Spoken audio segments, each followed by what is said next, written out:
di channel saya Purbo Sasongko, dan tetap tersenyum karena senyum adalah pintu menuju bahagia. Kali ini saya ajak penjenengan semuanya untuk berkunjung ke Komplek Makam Bathara Katong. Saya ingin mengajak Anda berziarah sekaligus juga melihat kondisi makam Eyang Patih Selo Aji. Beliau adalah patih pertama Ponorogo di era Bathara Katong. Satu kisah misterius, saya rasa demikian. Seperti yang ramai kita dengar bahwa makam beliau itu tidak bisa dikasih cungkup, tidak bisa dikasih atap, karena setiap kali dikasih atap selalu disambar petir. Seperti itu. Seperti apa selengkapnya? Ikuti video yang berikut ini.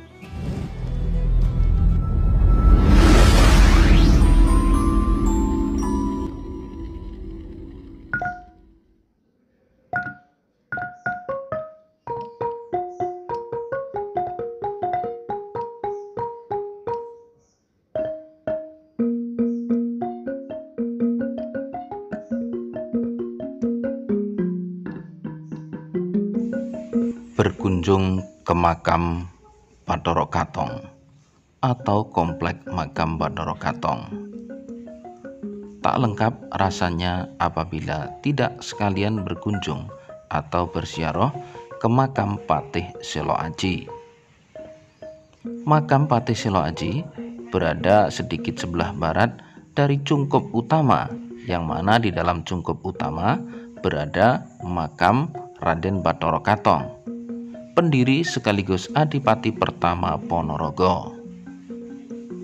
Peran Patih Selo Aji tentu saja tak bisa dipandang begitu saja atau dikesampingkan, karena 40 orang santri dari Demak yang mendukung Raden Bathara Katong untuk lungguh babat dan mendirikan Kadipaten Ponorogo di bawah pimpinan Selo Aji.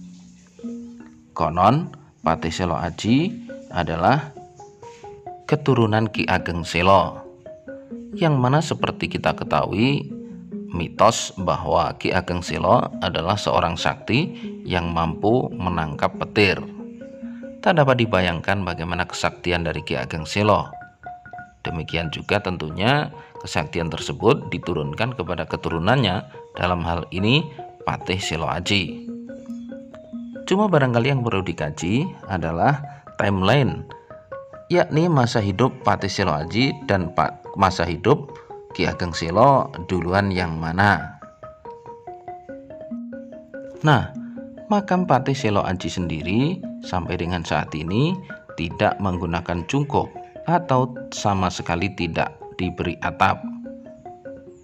Konon pada awal-awalnya makam dari Patih Selo Aji ini juga dikasih atap atau diberi cungkup. Akan tetapi setiap kali dibangun cungkup atau atap di atasnya selalu saja disambar petir. Nah, ini pula barangkali yang bisa dijadikan runutan tentang keberadaan Patih Selo Aji dengan Ki Ageng Selo yang dikisahkan pada masa itu bisa menangkap petir. Namun demikian, tentu saja di balik kisah tersebut ada hal-hal tersembunyi yang sampai dengan saat ini barangkali belum kita ketahui. Tentu saja kita berharap ke depan semoga misteri tersebut bisa dipecahkan, atau sedikitnya ada hal yang bisa diungkap sehingga tanda tanya besar dalam hati kita atau dalam angan-angan kita mendapatkan jawaban. Pun juga tentang silsilah Patih Selo Aji. Benarkah beliau adalah putra atau keturunan dari Ki Ageng Selo, atau barangkali beliau adalah murid atau semacam santri dari Ki Ageng Selo? Mudah-mudahan juga ke depan ada kajian yang komprehensif tentang hal tersebut, sehingga sekali lagi tanda tanya dalam hati kita, dalam angan-angan kita bisa mendapatkan jawab. Keturunan dari Patih Selo Aji kebanyakan juga menjabat sebagai patih Ponorogo, bahkan sampai dengan akhir masa pemerintahan Kadipaten Ponorogo di Kutha Wetan atau yang di sekitar Pasar Pon. Dan untuk selanjutnya banyak dari keturunan Patih Selo Aji yang menyebar ke wilayah timur Ponorogo, ke wilayah Suko maupun ke wilayah Puda. di antaranya seperti Kiai Blumbang Segoro dan lain sebagainya. Menurut silsilah, beliau ini adalah keturunan dari Patih Selo Aji. Kembali pada misteri kenapa makam Patih Selo Aji ketika diberi cungkup atau diberi atap selalu disambar petir. Apakah memang beliau tidak kerso makamnya diberi bangunan di atasnya? Untuk lebih jelasnya, kita akan berbincang dengan KRT Sunarti atau Pak Narti, juru kunci makam Bathara Katong. Assalamualaikum Pak Juru. Waalaikumsalam warahmatullahi. Mohon maaf, ini pengen tanya-tanya tentang cerita riwayat dan sejarahnya yang Patih Selo Aji. Patih Selo Aji. Ya, mudah-mudahan yang sedikit nanti ada manfaatnya buat kita semua. Amin. Tentang Patih Selo Aji, yaitu patihnya beliau yang Bathara Katong, yang bawaan dari Demak. Jadi bersama-sama ke Wengkernya itu memang disertai oleh salah satunya Patih Selo Aji. Kalau bicara tentang Patih Selo Aji, kenapa sampai sekarang tidak diberi cungkup atau rumah? Iya. Itu begini ceritanya. Konon ceritanya pada waktu dulu itu pernah dijungkup, hanya beberapa hari rusak.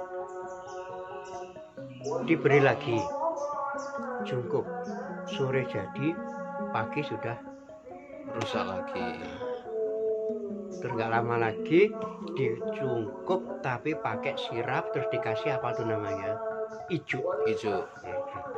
Ya mungkin maksudnya ya supaya terlihat tradisional, ya lebih alami. Jadi lebih alami.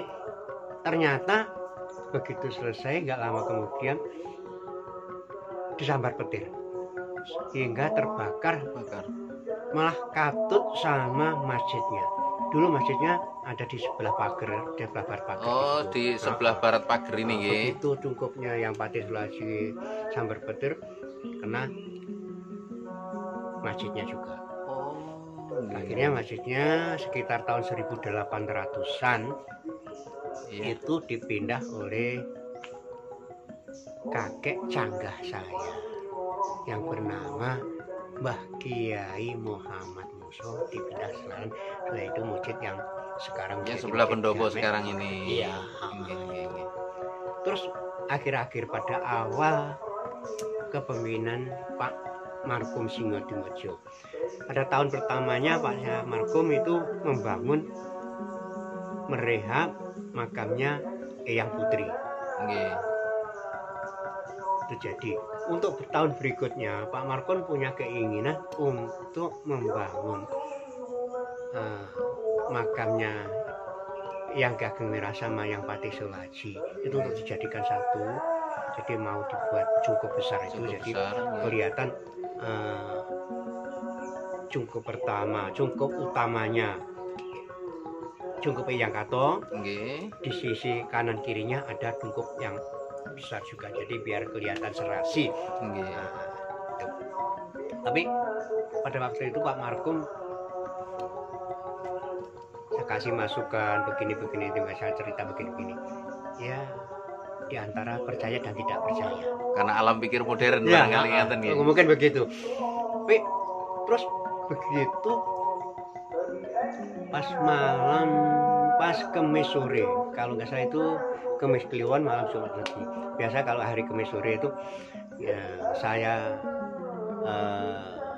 istilahnya menyalakan lampu sentir itu, dulu dari minyak kelapa ya, minyak goreng gitu. Terus setiap Kemis sore saya biasa itu. Sebelum itu kebetulan pada ada peziarah lain. Ya sekitar kurang lebih pada waktu itu ya sekitar 20 sampai 25. Peziarah itu saya ajak berdoa bersama, tahlil bersama, yang intinya saya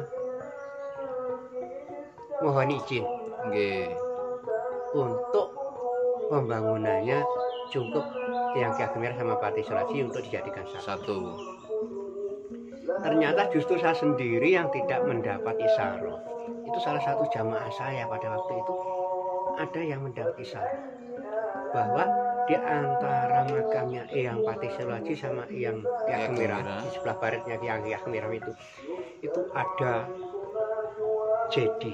Panci ya. Panci jedi itu kalau dulu yang untuk dari tembaga itu. Yang dari tembaga untuk apa tuh namanya memasak jenang gula Jawa atau jenang. Oh, nggih. Itu isinya penuh dengan darah. Masya Allah. Ya, saya matur lagi kepada Pak Markum. Baru Pak Markum itu percaya bahwa makamnya beliau tidak mau dijungkuk. Nah, akhirnya dananya dialihkan ke pagar keliling. Ini tadinya itu apa tuh namanya lepannya itu bungkusnya itu semen merah. Ya, nggih dulu dari bubukan boto. Bubukan boto sama gamping. Iya, nggih. Itu pemeliharaannya lebih rumit. Lebih susah. Nggih. Paling tidak 1 tahun itu 2 kali. Minimal 1 kali ngelabur. Pakai gamping gitu ya. Gamping juga. Itu berapa bulan kemudian udah lumutan. Itu setiap tahun begitu. Akhirnya sama Markum itu dikupas diganti dengan apa tuh namanya semen PC itu. Ini Pak Zul, saya kan pernah dengar cerita bahwa silsilah Ki Pati Selaji itu beliau keturunan Ki Ageng Selo. Demikian. Ada yang mengatakan demikian. Apakah di sambar petirnya itu ada hubungannya dengan silsilah beliau yang bisa jadi begitu? Oh, kan Ki Ageng Selo kan kondang ya, yang bisa memegang petir. Yang menjadi pertanyaan saya bukannya tidak percaya. Cuma masanya Eyang Ki Ageng Selo sama Eyang Pati Selaji ini kan yang sampai sekarang itu belum tahu di sana itu pada tahun berapa. Kalau di sini kan jelas sudah tahun tahun wisudanya beliau yang Bedor Katong itu tahun 1496 Masehi. Tapi kalau yang Selo, yang Ki Ageng Selo itu tahunnya berapa? Nah, ini kalau mungkin tahunnya lebih tua sana. Ini kemungkinan besar beliau adalah putra dari Ki Ageng Selo. Baik itu putra kandung atau putra angkat atau murid semacam itu. Nggih. Lah, mudah-mudahan sedikit ini ada manfaatnya buat kita. Amin. Nggih. Matur nuwun sanget Pak Juru. Nggih, assalamualaikum. Waalaikumsalam warahmatullahi. Oke Lur, ini kunjungan kita atau ziarah kita ke makam Eyang Pati Selaji tentang bagaimana sejarah makam beliau tidak kerso dikasih jungkup atau dibangunkan bangunan di atasnya. Tadi Mbak Juru, Pak Nardi sudah dawuh panjang lebar tentang hal itu. Semoga ini bisa jadi tambahan pengetahuan untuk kita semuanya. Semoga menjadi tambahan wawasan untuk kita semuanya. Dan harapan saya semoga bermanfaat. Tetap telusuri jejak-jejak leluhur, cintai sejarah bangsa kita. Assalamualaikum warahmatullahi wabarakatuh. Salam budaya.